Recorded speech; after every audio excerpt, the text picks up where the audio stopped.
जय श्री कृष्णा, राधे राधे। आज अपने सुनेंगे परमा एकादशी व्रत कथा। परमा एकादशी का व्रत 12 अगस्त यानी कि आज है। इस दिन आप भगवान श्री हरि विष्णु की पूजा करने के बाद में एकादशी की व्रत कथा को जरूर सुने या फिर पढ़े। जो भी व्यक्ति परमा एकादशी का व्रत विधि पूर्वक करता है और व्रत कथा सुनता है, उसकी गरीबी दूर हो जाती है। भगवान श्री हरि विष्णु के आशीर्वाद से धन धान्य और ऐश्वर्य की प्राप्ति होती है। तो आइए सभी के मंगल जीवन की कामना करते हुए शुरू करते हैं परमा एकादशी व्रत कथा। बोलो श्री हरि विष्णु भगवान की जय हो, बोलो लक्ष्मी माता की जय हो। एक बार अर्जुन ने कहा कि हे कमल नयन, आपने अधिक मास के शुक्ल पक्ष की एकादशी का विस्तार पूर्वक वर्णन मुझे सुनाया है, अतः अब आप कृपया करके मुझे अधिक मास के कृष्ण पक्ष में आने वाली एकादशी का नाम क्या है और इसमें किस देवता का पूजन किया जाता है और इसके व्रत से किस फल की प्राप्ति होती है, इस व्रत को करने का विधान क्या है, सब कुछ मुझे विस्तार से बताओ। यह सब कुछ जानने की मेरे मन में बहुत ही जिज्ञासा है। तो अर्जुन की बात सुनकर श्री कृष्ण भगवान बोले कि हे अर्जुन, अधिक मास के कृष्ण पक्ष में जो एकादशी आती है वह परमा एकादशी कहलाती है। वैसे तो हर साल 24 एकादशियां होती है।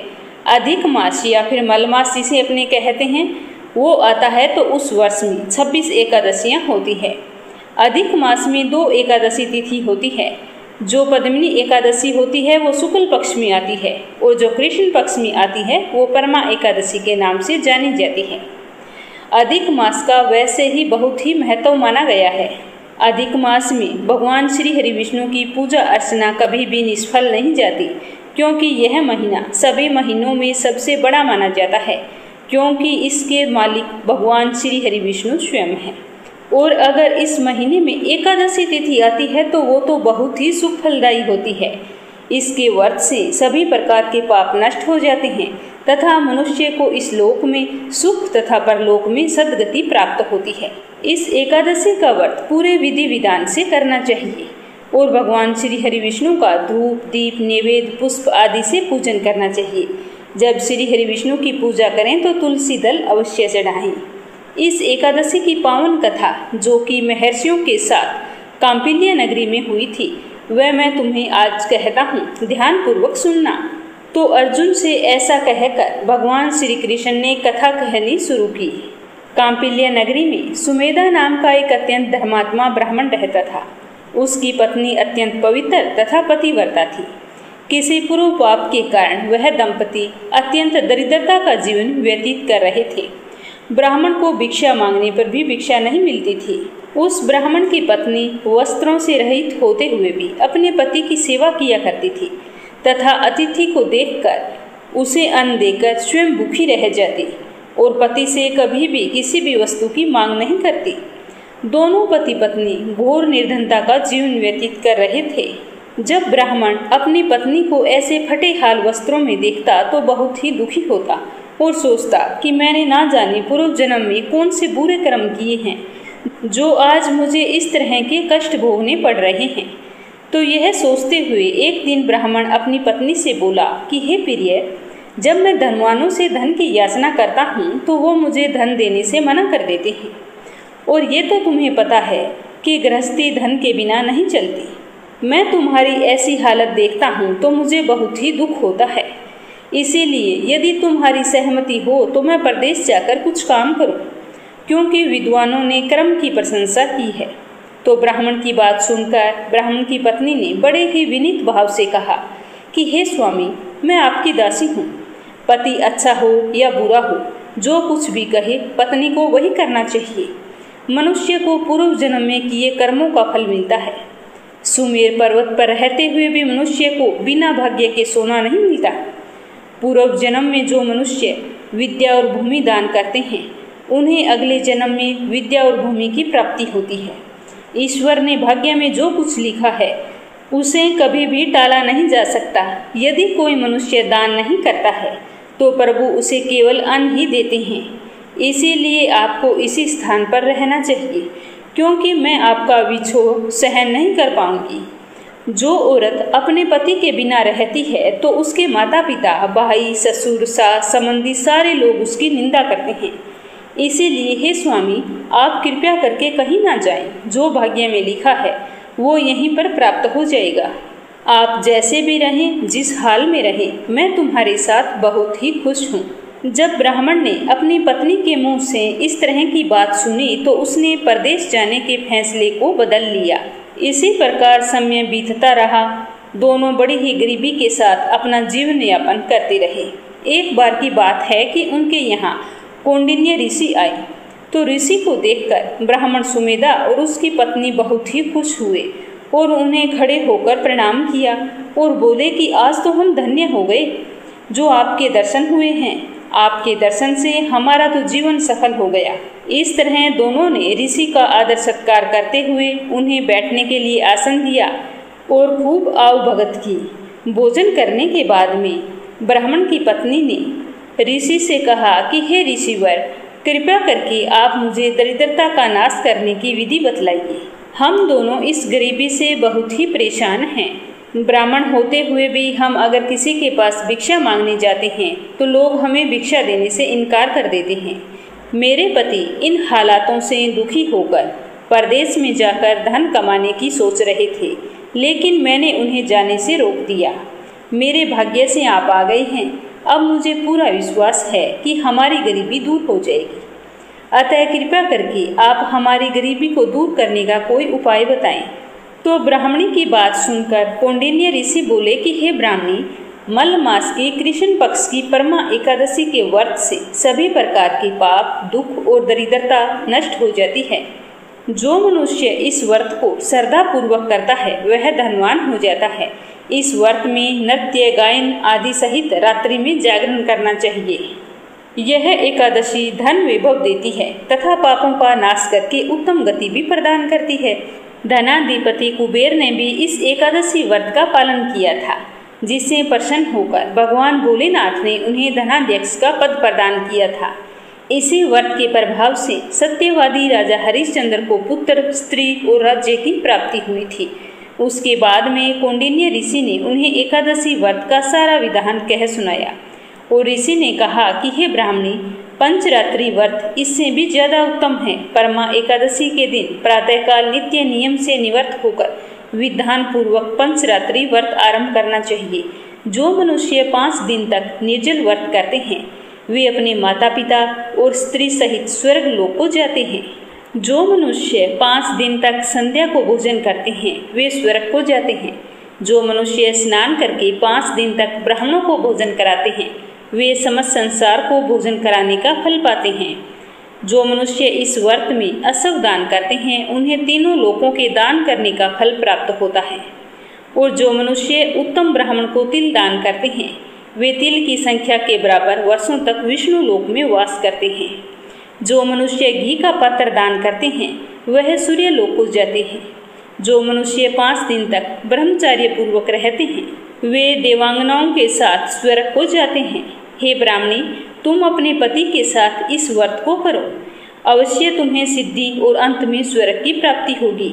अगर तुम 5 दिन तक व्रत का संकल्प लेती हो तो तुम्हें 5 दिन तक एकादशी की कथा को सुनना होगा, यानी कि एकादशी तिथि से लेकर अमावस्या तक। अगर तुम श्रद्धा पूर्वक ऐसा करके पूरे विधि विधान से 5 दिन तक व्रत रखोगी तो निश्चय ही तुम्हारी सारी गरीबी दूर हो जाएगी। तो यह सुनकर ब्राह्मणी बहुत ही खुश हुई और कौंडिन्य ऋषि के वचन अनुसार ब्राह्मण और ब्राह्मणी दोनों ने परमा एकादशी का 5 दिन तक व्रत का संकल्प लिया। व्रत पूर्ण होने पर ब्राह्मण की पत्नी ने एक राजकुमार को अपने यहाँ आते हुए देखा, तो उस राजकुमार ने ब्रह्मा जी की प्रेरणा से एक उत्तम घर जो कि सभी वस्तुओं से परिपूर्ण था उन्हें रहने के लिए दे दिया। उसके बाद में राजकुमार ने आजीविका के लिए ब्राह्मण और ब्राह्मणी को एक गांव भी दिया। इस प्रकार ब्राह्मण और ब्राह्मणी की गरीबी दूर हो गई और वे दोनों पृथ्वी पर काफी वर्षों तक सुख भोगने के पश्चात पति पत्नी श्री हरि विष्णु के उत्तम लोक को प्रस्थान कर गई। इस तरह जो भी व्यक्ति श्रद्धा पूर्वक पूरे विधि विधान से परमा एकादशी का व्रत करता है उसके सारे मनोरथ पूर्ण होते हैं। बोलो विष्णु भगवान की जय हो। अब अपने सुनेंगे 12 मासी एकादशी व्रत पर सुनी जाने वाली कथा। इस कथा को हर एकादशी के व्रत में अवश्य सुननी चाहिए। बोलो श्री हरि विष्णु की जय हो। बोलो एकादशी माता की जय हो। एक बार की बात है, एक राज्य में एक राजा रहा करता था। राजा बहुत ही बुद्धिमान और बलशाली था। वह सदैव अपनी प्रजा का बहुत ही अच्छे से ध्यान रखता था। प्रजा भी अपने राजा को बहुत ही पसंद करती थी। राजा के 2 बेटियां थीं। राजा अपनी दोनों बेटियों से बहुत ही प्रेम किया करता था। राजा की दोनों बेटियां बहुत ही सुंदर थी, लेकिन राजा की छोटी बेटी देखने में बहुत ही सुंदर और धार्मिक प्रवृत्ति की थी। वो 12 मासी ग्यारस माता की पूजा और व्रत किया करती थी। सभी लोग राजा की छोटी बेटी से बहुत ही प्रेम करते थे और खूब प्रशंसा किया करते थे। वो बोलने में बहुत ही अच्छी थी। राजा भी अपनी छोटी बेटी को बड़ी बेटी से कुछ ज्यादा ही प्रेम करता था, जिस कारण राजा की बड़ी बेटी को अपनी छोटी बहन से नफरत होने लगी। समय के साथ राजा की दोनों बेटियां बड़ी हो गई। तब एक पड़ोस के राज्य में रहने वाला राजकुमार राजा की बड़ी बेटी के लिए रिश्ता लेकर आया। जैसे ही उस राजकुमार की नजर राजा की छोटी बेटी पर पड़ी, तो वह राजकुमार छोटी बेटी पर मोहित हो गया और उसी से विवाह करने की सोचने लगा। तो उस राजकुमार ने राजा की बड़ी बेटी के साथ विवाह करने से मना कर दिया और राजा से कहा कि आप बुरा ना मानो तो मैं आपकी छोटी बेटी से विवाह करना चाहता हूँ। जब ये बात राजा की बड़ी बेटी को पता चली, तो वह अपनी छोटी बहन से और भी ज्यादा नफरत करने लगी। राजा की बड़ी बेटी ने अपनी छोटी बहन को अपना सबसे बड़ा दुश्मन मान लिया और अपनी छोटी बहन से बदला लेने का निर्णय लिया, जिसके चलते उसने सोचा कि छोटी बहन को जान से मार देती हूँ। तो एक दिन राजा की बड़ी बेटी ने लड्डू में जहर मिलाकर अपनी छोटी बहन को दे दिया। छोटी बहन ने वो लड्डू खा लिया, लेकिन लड्डू खाने के बाद भी छोटी बहन को कुछ भी नहीं हुआ। बड़ी बहन यह देखकर बहुत ही आश्चर्यचकित हुई, लेकिन बड़ी बहन ने हार नहीं मानी। एक दिन जब छोटी बहन अपने कमरे में सो रही थी, तब उसने मटके में सांप रखकर उसके कमरे में छोड़ दिया, लेकिन सांप भी छोटी बहन को कुछ नहीं कर पाया। तो जिसके बाद बड़ी बहन ने अपनी छोटी बहन से कहा कि चलो बहन, आज हम कुएं से पानी भरकर लाते हैं। तो छोटी बहन अपनी बड़ी बहन के कहे अनुसार उसके साथ पानी लेने के लिए चली गई। जैसे ही वो पानी कुएं से निकालने लगी, तो बड़ी बहन ने उसे कुएं में धक्का दे दिया, लेकिन ग्यारस माता के आशीर्वाद से वो सकुशल बाहर निकल आई। तो यह देखकर उसे बहुत ही आश्चर्य हुआ कि ना जाने मैंने कौन कौन से प्रयास किए हैं, फिर भी इसका कुछ भी नहीं बिगड़ा। तो उसने एक दिन सोचते सोचते छोटी बहन के पास जाकर कहा कि बहन, तुमको पता है भगवान सबकी मृत्यु एक निश्चित समय पर लिखते हैं। तुम्हारी और मेरी मृत्यु कैसे होगी, क्या तुम जानती हो? तब छोटी बहन ने कहा, हाँ बहन, मेरी मृत्यु कैसे होगी ये तो मैं जानती हूँ। तो छोटी बहन से यह सुनकर बड़ी बहन को बहुत ही संतुष्टि हुई और सोचने लगी कि अब की बार मैं इसे जरूर मार दूंगी। तो उसने अपनी छोटी बहन से कहा कि अपनी मृत्यु को राज मुझे तो बताओ, मैं तुम्हारी बड़ी बहन हूँ। तो छोटी बहन ने अपनी बड़ी बहन से कहा कि मेरी मृत्यु एक तोते में है। जो तोते के गले में एक हार है, उसी से मेरी मृत्यु होगी। जब तक कोई व्यक्ति तोते को मारकर वह हार अपने गले में पहन लेगा, तो मैं मूर्छित हो जाऊंगी, और जैसे ही उस हार को अपने गले से उतारेगा, तो मैं वापस जीवित हो जाऊंगी। अपनी छोटी बहन की मृत्यु का राज जानकर बड़ी बहन बहुत ही खुश हुई और उसने अपनी छोटी बहन को मारने के लिए उस पालतू तोते को ढूंढना शुरू कर दिया। लेकिन छोटी बहन को इस बात का पता था कि वो मेरी जान लेना चाहती है। तो वह अपने पिताजी के पास गई और अपने पिताजी से कहा कि पिताजी, अगर मेरी मृत्यु हो जाए तो मुझे जलाना मत, बल्कि आप मुझे पुरानी वाली हवेली है उसमें एक पलंग पर लिटाकर छोड़ देना। तो अपनी छोटी बेटी के मुंह से ये बात सुनकर राजा को बहुत ही बुरा लगा। उसने अपनी बेटी से पूछा कि बेटी, तुम ऐसी बातें क्यों कर रही हो? 2-4 दिन में तेरी शादी होने वाली है।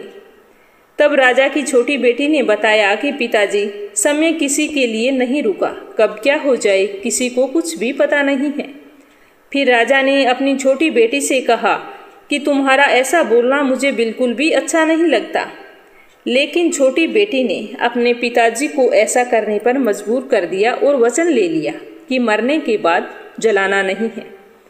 तो राजा ने भी अपनी छोटी बेटी की बात मान ली और 2-3 दिन बाद जब शादी का समय आया, घर में पूरा खूब शादी का माहौल था। पूरे गाजे बाजे के साथ बारात आई। राजकुमार बारात लेकर राजा के घर आया और राजकुमार और राजा की छोटी बेटी का विवाह शुरू हो गया। जैसे ही राजा की छोटी बेटी राजकुमार के साथ अपने फेरे लेना शुरू करती है, तो उसी समय उसकी बड़ी बहन अपनी छोटी बहन के कमरे में जाकर उसके तोते को पकड़ लेती है और उसे जान से मार देती है। तोते के गले में जो हार था उसे अपने गले में धारण कर लेती है। जैसे ही बड़ी बहन ने हार को अपने गले में डाला, तो उधर छोटी बहन के 3.5 फेरे पूरे हुए थे और वो बेहोश होकर गिर गई। जिसके बाद राजा ने बड़े बड़े हकीमों को बुलाया, अपनी छोटी बेटी का इलाज करने को कहा कि कोई मेरी बेटी का इलाज कर दो, मुंह मांगा इनाम दिया जाएगा। राजा की बात सुनकर वेद ने जब छोटी बेटी को चेक किया, तो राजा को बताया कि आपकी छोटी बेटी ना तो जीवित है और ना ही मरी हुई है। मैं तो मेरे जीवन में ऐसा पहली बार देख रहा हूँ। तो राजा ने वेद और हकीम को कह दिया कि ये बात बाहर किसी को मत बताना। अगर तुमने ये बात और किसी को बताई तो हम तुम्हें फांसी की सजा देंगे। राजा ने अपनी छोटी बेटी को पुराने महल में ले जाकर एक पलंग पर लेटा दिया। वहां पर कुछ सैनिकों को तैनात कर दिया और स्वयं महल पर आ गया। राजा की बड़ी बेटी अपने पिताजी के पास गई और कहने लगी कि पिताजी, अगर यह शादी संपन्न नहीं हुई तो आपकी इज्जत का क्या होगा?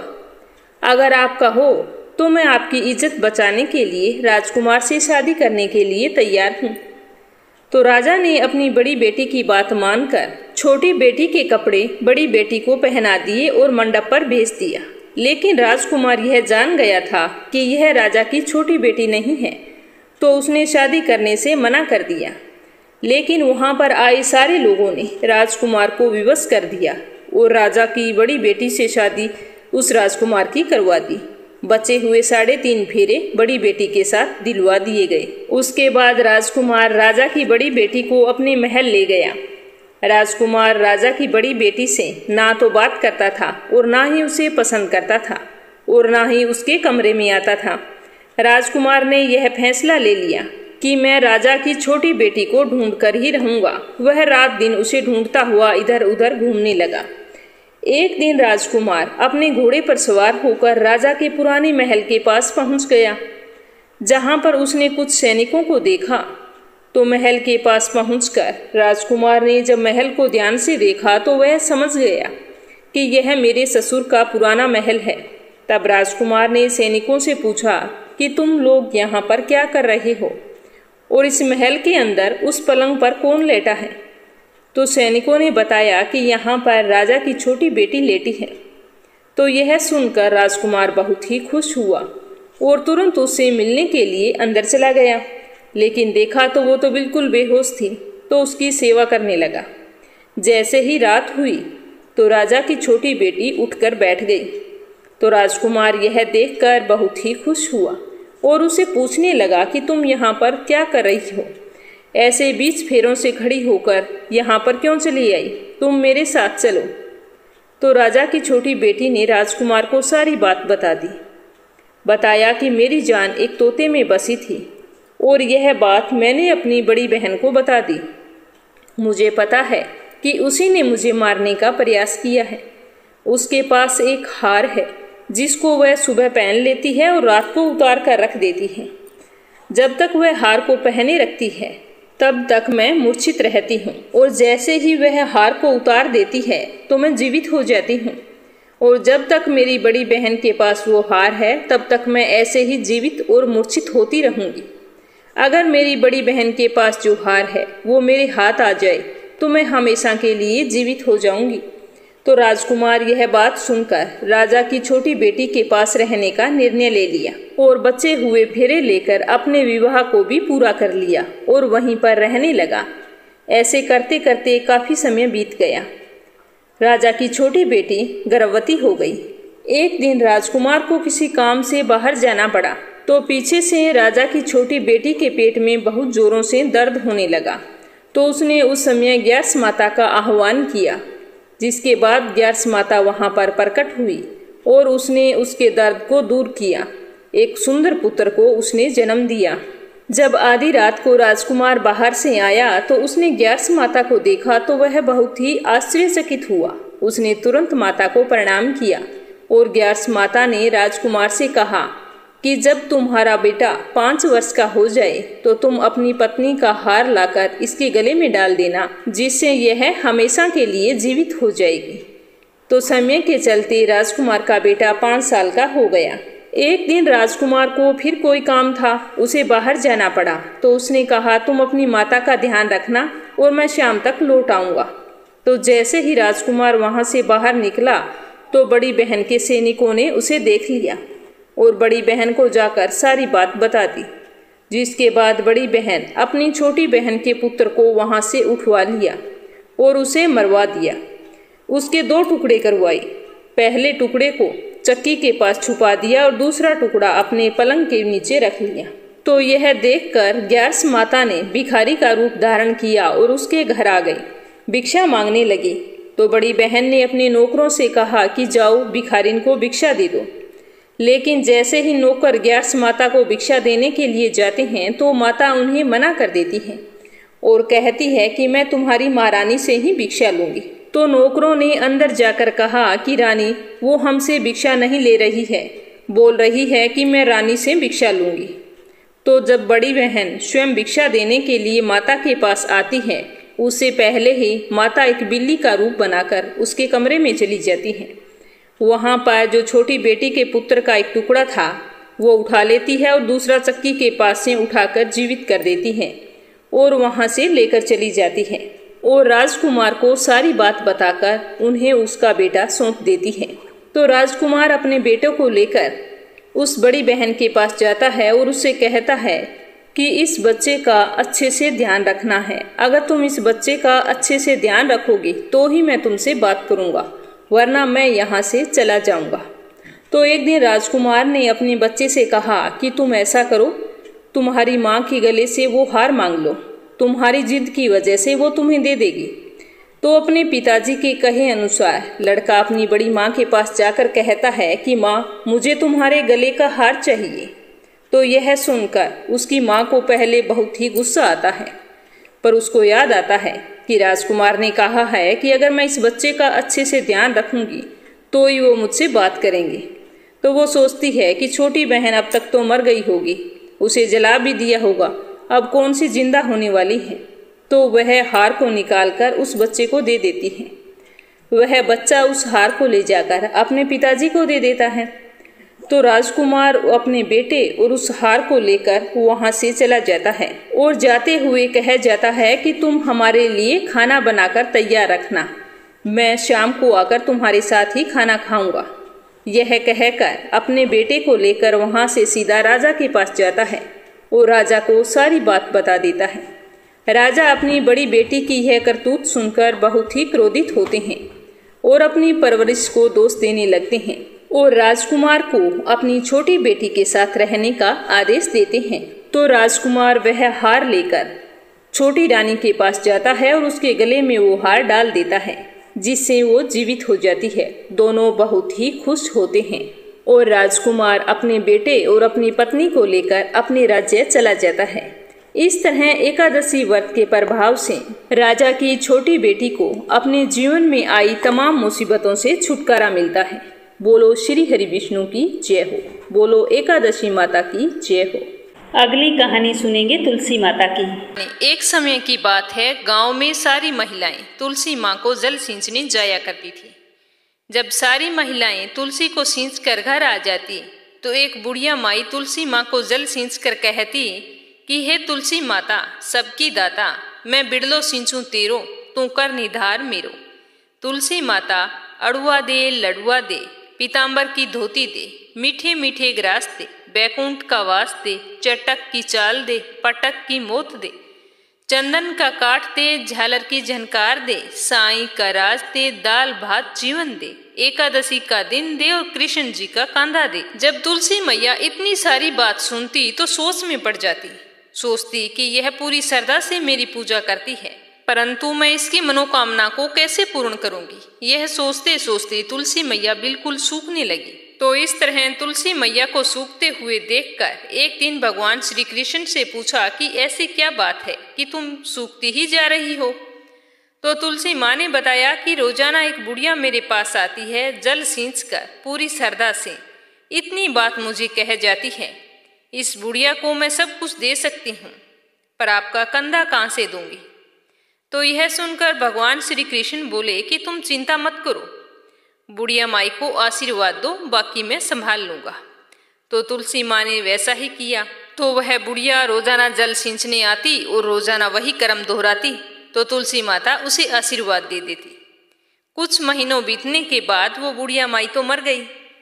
जैसे ही उसके घर वाले उसे उठाने लगे तो वो इतनी भारी हो गई कि किसी से भी उठाई नहीं जा रही थी। तो कोई कहने लगा कि पाप गांठ की माला फेरती थी, जिसकी वजह से इतनी भारी हो गई। कोई कहता था कि इतने पुण्य धर्म करती थी, फिर भी इतनी ना जाने भारी कैसे हो गई। पर समझ में किसी के कुछ भी नहीं आ रहा था। तभी भगवान श्री कृष्ण एक ब्राह्मण का भेष बनाकर वहां आते हैं और पूछते हैं कि तुम लोग यहाँ पर इकट्ठे क्यों हुए हो। तो सारे लोग कहते हैं कि ये बात है, एक बुढ़िया है बिल्कुल मरियल सी, जो आज इतनी भारी हो गई है कि किसी से भी उठाई नहीं जा रही। तो ब्राह्मण का भेष धारे भगवान श्री कृष्ण बोले कि मैं हाथ लगाकर देखता हूँ, शायद मुझसे उठाई जा सके। तो सारे हंसने लगे कि इतने सारे लोग लगे हैं, फिर भी बुढ़िया इतनी भारी है, तुम एक कैसे उठा लोगे। तो किसी बड़े बुजुर्ग ने कहा कि देखने में क्या जाता है। कहा कि ठीक है, तुम जाओ देखो। तो जैसे ही श्री कृष्ण भगवान बुढ़िया के पास गए तो बुढ़िया के कान में कुछ कहने लगे, कुछ इस तरह से कि माई तू बिरला सिंचा मेरा, मैं करूँगा निधार तेरा।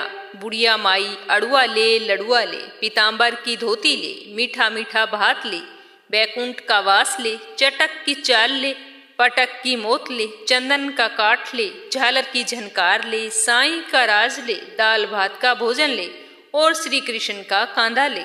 इतना कहते ही बुढ़िया माई तो बिल्कुल हल्की हो गई और श्री कृष्ण भगवान ने उसे झट से अपने कंधे पर उठाया और उसे मुक्ति प्रदान की। तो यह देखकर गांव वालों को बहुत ही आश्चर्य हुआ। हे तुलसी मैया, जैसा आपने उस बुढ़िया को दिया वैसा सबको देना। बुढ़िया क्यों मुक्ति दी वैसी सबको देना। अंत काल में सबको आपका कंधा मिले आशीर्वाद देना। और अब सुनते हैं कृष्ण भगवान की कहानी। भगवान श्री कृष्ण के समस्त स्वरूपों की जय हो। एक ब्राह्मण था, वह रोजाना घर घर जाकर भागवत गीता का पाठ किया करता था। एक दिन उन्हें एक चोर ने पकड़ लिया और कहा कि तेरे पास जो कुछ भी है मुझे दे दे। तब वह पंडित बोला कि बेटा मेरे पास कुछ भी नहीं है, तुम एक काम करना, मैं यहीं पड़ोस के घर में जाकर भागवत गीता का पाठ करता हूँ। वो यजमान बहुत ही दानी लोग हैं, जब मैं कथा सुना रहा होता हूँ तब तुम उनके घर जाकर चोरी कर लेना। तो चोर ने उनका कहा मान लिया और उस पंडित को छोड़ दिया। दूसरे दिन जब पंडित जी पड़ोस में कथा सुनाने गए तब वो चोर भी वहां पर आ गया। तब पंडित जी बोले कि यहाँ से मीलों दूर एक गांव है वृंदावन, वहां पर एक लड़का आता है जिसका नाम है काना। वो हीरा जवाहरतों से लदा रहता है, अगर कोई लूटना चाहता है तो उसको लूटो। वो रोज रात को उस पीपल के पेड़ के नीचे आता है जिसके आसपास बहुत सी झाड़ियां हैं। चोर ने ये सुना और खुशी खुशी वहां से चला गया। वो वहां से सीधे अपने घर गया और अपनी बीवी से बोला कि आज मैं एक काना नाम के बच्चे को लूटने जा रहा हूँ, मुझे रास्ते में खाने पीने के लिए कुछ सामान बांध कर दे दो। तो उसकी पत्नी ने सत्तू उसको दे दिया और कहा कि बस यही है जो कुछ है। तो चोर ने कहा कोई बात नहीं, इतना ही काफी है, आज मेरा ये संकल्प है कि मैं आज उस काना को लूट के ही आऊंगा। वो पैदल ही पैदल टूटे चप्पलों से वहां से चल पड़ा। रास्ते में कान्हा का नाम लेते हुए अगले दिन शाम को जब वहां पहुंचा, जो जगह उसे पंडित जी ने बताई थी, अब वहां पहुंचकर उसने सोचा कि अगर मैं यहीं सामने खड़ा हो गया तो बच्चा मुझे देखकर भाग जाएगा, तो मेरा यहाँ आना बेकार हो जाएगा, इसीलिए क्यों न मैं पास वाली झाड़ी में छुपकर बैठ जाता हूँ। जैसे ही वो बच्चा आएगा तो उसे लूट लूंगा। ये सोचकर वो जैसे ही झाड़ी में घुसा तो झाड़ियों के कांटे उसके चुभने लगे। उस समय उसके मुंह से एक ही आवाज आई, कान्हा कान्हा। उसके सारे शरीर पर कांटे ही कांटे लग गए, पर उसके मुंह से सिर्फ यही आवाज निकल रही थी कि कान्हा आ जाओ, कान्हा आ जाओ, कान्हा। तो अपने भक्त की ऐसी दशा देखकर कान्हा जी चल पड़े। तभी रुक्मिणी जी बोली कि प्रभु आप कहाँ जा रहे हो, वो आपको लूट लेगा। तो प्रभु बोले कि कोई बात नहीं, मैं अपने ऐसे भक्तों के लिए लूट जाना तो क्या, मिट जाना भी पसंद करता हूँ। ठाकुर जी ने बच्चे का रूप धारण किया और आधी रात को वहां आ गए। और वो जैसे ही पेड़ के पास पहुंचे, चोर एकदम से बाहर आ गया और उन्हें पकड़कर बोला कि ओ कान्हा, तूने मुझे बहुत दुखी किया है। अब ये चाकू देख रहा है ना, अब चुपचाप सारे गहने मुझे दे दे, वरना मैं तुम्हें मार दूंगा। तो कान्हा जी ने हंसते हुए सारे गहने उसे दे दिए। चोर हंसी खुशी अगले दिन अपने गांव वापस पहुंच गया। सबसे पहले उस जगह गया जहां पर पंडित जी कथा सुना रहे थे। जितने भी गहने वो चोरी करके लाया था, उनका आधा हिस्सा पंडित जी के चरणों में रख दिया। जब पंडित जी ने पूछा कि ये क्या है, तब उसने कहा कि आपने ही मुझे उस कान्हा का पता दिया था, मैं उसी को लूट के आया हूँ और ये आपका आधा हिस्सा है। तो पंडित जी ने सुना तो यकीन नहीं हुआ और बोले कि मैं इतने सालों से पंडिताई कर रहा हूँ, वो मुझे आज तक नहीं मिला और तुझ जैसे पापी को कहना कहाँ से मिल सकता है। तो चोर ने कहा कि मैं सच बोल रहा हूँ। चोर के बार बार यही बात कहने पर पंडित जी बोले कि चल मैं भी चलता हूँ तेरे साथ वहाँ पर, मुझे भी दिखा कान्हा कैसा दिखता है। और वो दोनों वहाँ से चल दिए। चोर ने पंडित जी को कहा कि आओ मेरे साथ, यहाँ पर छुप कर बैठ जाओ। दोनों का शरीर फिर कांटों से लूलूहान हो गया और बस मुंह से एक ही आवाज निकली कि कान्हा, कान्हा आ जाओ। ठीक मध्य रात्रि कान्हा जी बच्चे के रूप में वहां आए तो दोनों झाड़ियों से निकलकर बाहर आ गए। पंडित जी की आंखों में आंसू थे, वो फूट फूट कर रोने लग गए। चोर के चरणों में गिर पड़े और बोले कि हम जिसे आज तक देखने के लिए तरसते रहे, जो आज तक लोगों को लूटता आया है, तुमने आज उसे ही लूट लिया। तुम धन्य हो, आज तुम्हारी वजह से मुझे कान्हा के दर्शन हुए हैं, तुम धन्य हो। इसीलिए कहा जाता है कि जो सच्चे दिल से कृष्ण कन्हैया को पुकारता है तो वो भागे भागे चले आते हैं। तो प्रेम से कहिए श्री राधे राधे, मेरो तो गिरधर गोपाल दूसरो ना कोई। ये पुरुषोत्तम मास की एकादशी तिथि है, इसीलिए इस एकादशी में एक कहानी भगवान श्री हरि विष्णु और लक्ष्मी माता की भी अवश्य सुननी चाहिए। तो चलिए सुनते हैं लक्ष्मी नारायण की कहानी। बोलो श्री हरि विष्णु की जय हो, बोलो लक्ष्मी माता की जय हो। एक पौराणिक कथा के अनुसार अति प्राचीन समय में एक बार भगवान श्री हरि विष्णु और माता लक्ष्मी जी आपस में बातचीत कर रहे थे। भगवान विष्णु ने माता लक्ष्मी जी से कहा कि हे प्रिय, देखो मनुष्य में मेरी भक्ति कितनी बढ़ गई है।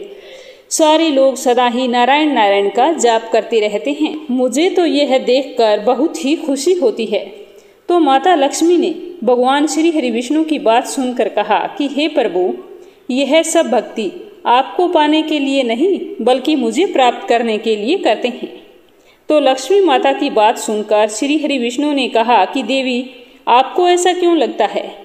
ये सारे लोग लक्ष्मी लक्ष्मी का जाप थोड़े ना करते हैं, ये तो सारे नारायण नारायण करते हैं, यानी कि ये मुझे पाना चाहते हैं। तो श्री हरि विष्णु की ये बात सुनकर माता लक्ष्मी ने कहा कि प्रभु, यदि आपको मेरी बात पर विश्वास नहीं है तो आप परीक्षा लेकर देख सकते हैं। तो माता लक्ष्मी के कहने पर भगवान श्री हरि विष्णु ने एक ब्राह्मण का रूप धारण किया और धरती पर आ पहुँचे।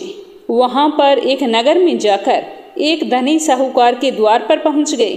तो साहूकार ने उसे प्रणाम करके भिक्षा डालनी चाहिए। तो ब्राह्मण का रूप धारण किए भगवान श्री हरि विष्णु ने कहा कि मैं एक ब्राह्मण हूँ और भगवान विष्णु का पक्का भगत हूँ।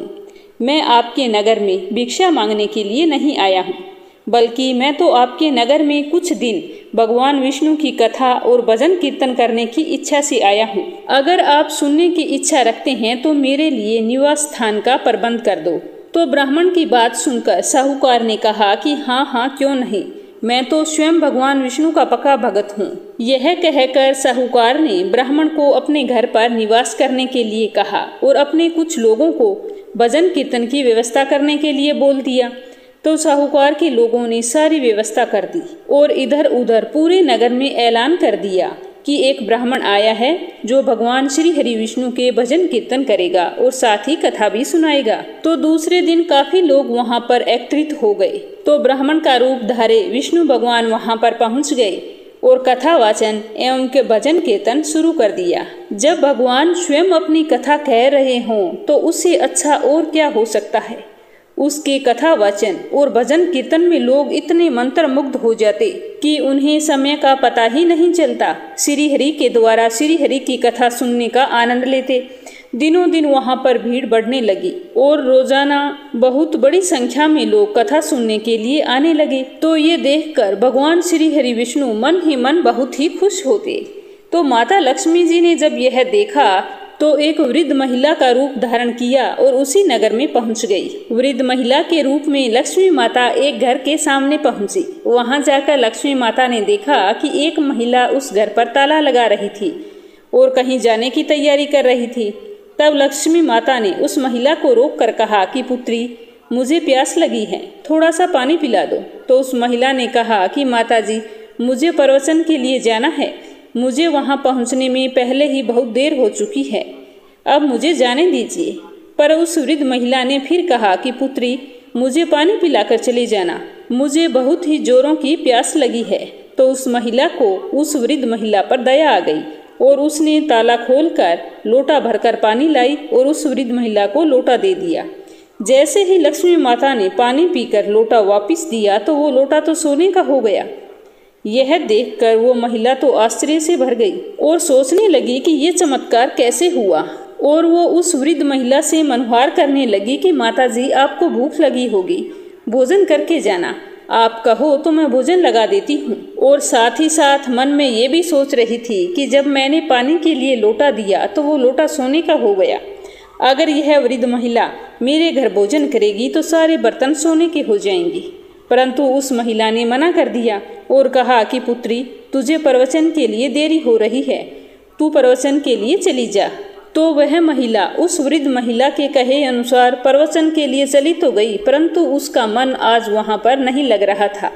उसने प्रवचन में आई अन्य महिलाओं को भी उस घटना के बारे में बताया कि कैसे आज एक वृद्ध महिला आई जिसको पानी पीने के लिए मैंने लोटा दिया तो वो लोटा सोने का हो गया। जब महिलाओं ने सुना तो 1 से 2, 2 से 4 सारी महिलाओं में ये बात फैल गई। कुछ महिलाएं तो ये सुनते ही प्रवचन को बीच में ही छोड़कर उस वृद्ध महिला की खोज में निकल पड़ी। जैसे जैसे सबको उस महिला के बारे में पता चला तो सारे उस महिला को ढूंढने लगे।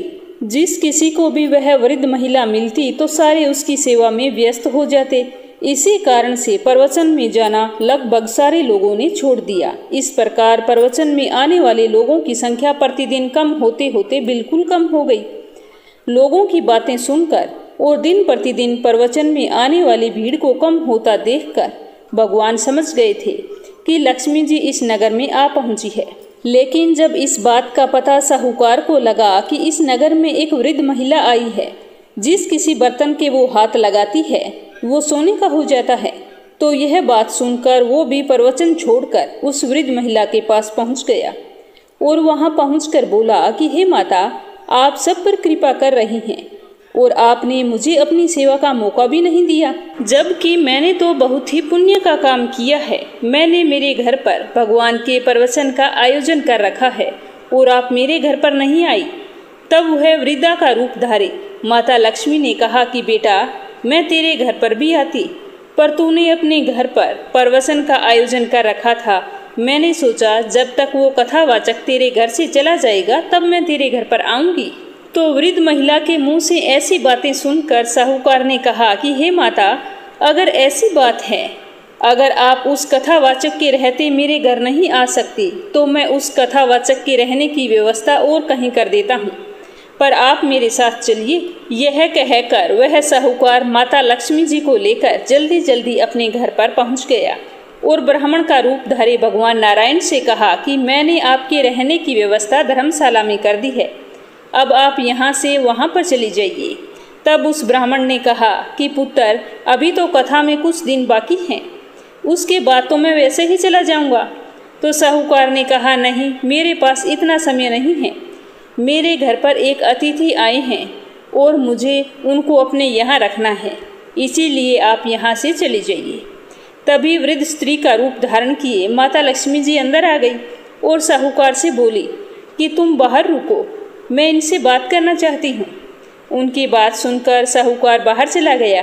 तब माता लक्ष्मी जी ने भगवान विष्णु से कहा कि प्रभु देख लीजिए, यह लोग आपकी भक्ति तो करते हैं पर आपको पाने के लिए नहीं बल्कि मुझे पाने के लिए करते हैं।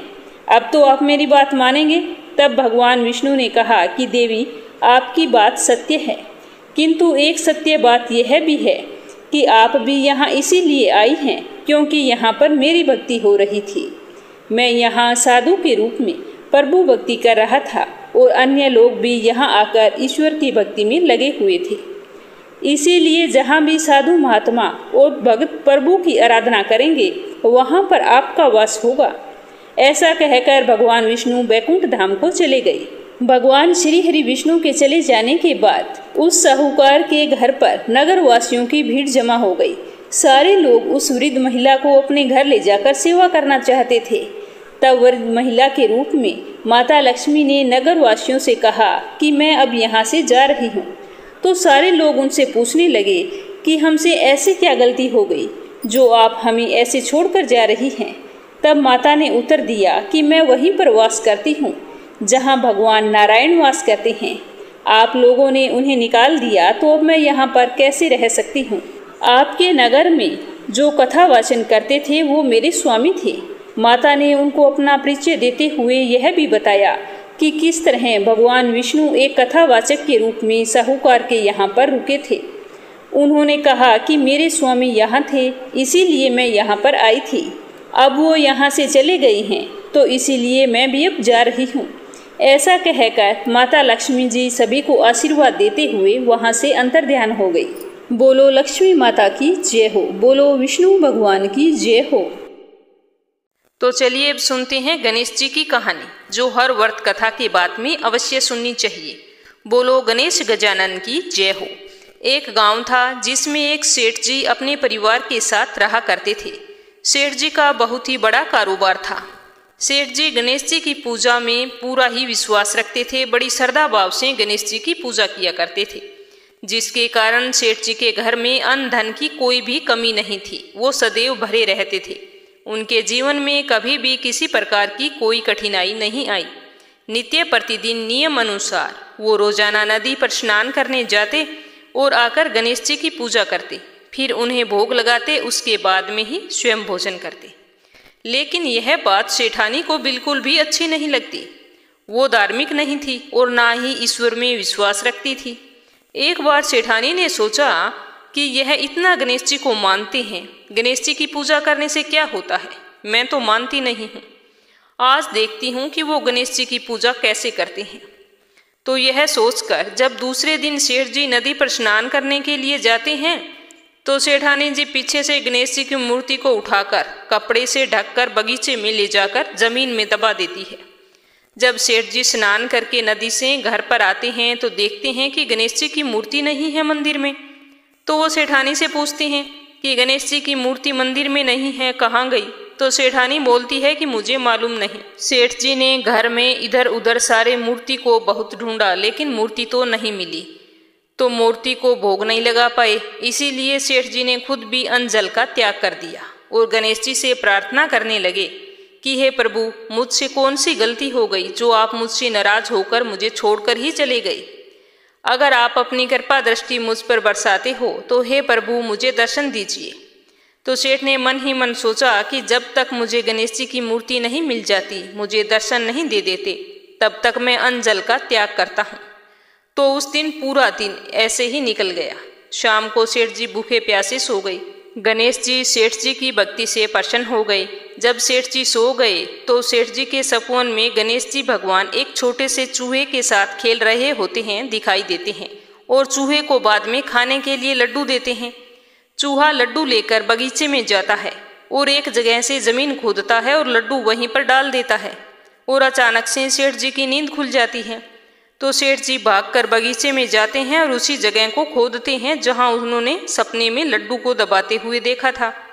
तो थोड़ी देर जमीन खोदने पर कपड़े में लपेटे हुए गणेश जी की मूर्ति उन्हें मिल जाती है। सेठ जी गणेश जी की मूर्ति को पाकर बहुत ही खुश होते हैं और वापस लाकर मंदिर में स्थापित कर देते हैं। तो यह देखकर सेठानी को बहुत ही आश्चर्य होता है कि सेठ जी को यह मूर्ति मिली कहाँ से। तो वो भागकर सेठ जी के पास आती है और पूछती है कि ये मूर्ति आपको कहाँ से मिली। तो सेठ जी ने सारा वृत्तांत उन्हें सच सच बता दिया। तो यह बात जानकर सेठानी जी को खूब आश्चर्य हुआ। सेठानी जी के मन में श्रद्धा और विश्वास जाग गया और मन ही मन गणेश भगवान का स्मरण करते हुए उनकी सच्ची भक्त बन गई और सेठ जी को सारी सच्चाई बता दी और कहा कि मुझसे बहुत ही बड़ा अपराध हो गया था। अब से हम दोनों पति पत्नी प्रेम सहित गणेश जी भगवान की पूजा आराधना किया करेंगे। उनकी पूजा में कभी भी कोई कमी नहीं आने देंगे। यह सुनकर सेठ जी बहुत ही प्रसन्न हो गए और दोनों पति पत्नी गणेश जी को प्रणाम करते हुए बोले, बोलो गणेश गजानन की जय हो। हे गणेश भगवान, जैसी कृपा आपने सेठ और सेठानी पर की वैसी हम पर भी करना। कहानी कहने वाले पर, कहानी सुनने वाले पर सभी की सारी मनोकामनाएं पूर्ण करना। अब वर्त कथा के अंत में एक कहानी लपसी तपसी की सुनेंगे, जो कि हर वर्त कथा में अवश्य सुननी चाहिए। इसके बिना हमें हमारे वर्त का पूरा फल नहीं मिलता। तो ये थी अधिक मास में आने वाली परमा एकादशी के वर्त में सुनी जाने वाली संपूर्ण कथा। उम्मीद करती हूँ कि आपको जरूर पसंद आई होगी, क्योंकि जो भी व्यक्ति पूरे श्रद्धा भाव से एकादशी का व्रत रखता है उन्हें ये सारी कहानियाँ अवश्य सुननी चाहिए। और अगर आपको मीरा भक्ति द्वारा प्रस्तुत ये कहानी पसंद आई है तो इस कहानी को ज़्यादा से ज़्यादा अपने रिश्तेदारों में, अपने मित्रगणों में शेयर करना, ताकि व्रत रखने वाला हर भगत इन कथाओं को सुन सके और भगवान श्री हरि विष्णु की असीम कृपा प्राप्त कर सके। कथा को पूरा सुनने के लिए आपका बहुत बहुत धन्यवाद। भगवान श्री हरि विष्णु आपकी सारी मनोकामनाएं पूरी करें। अगर आपने मीरा भक्ति चैनल को सब्सक्राइब नहीं किया है तो जरूर करना और साथ ही वीडियो को लाइक भी करना। जय श्री कृष्णा, राधे राधे।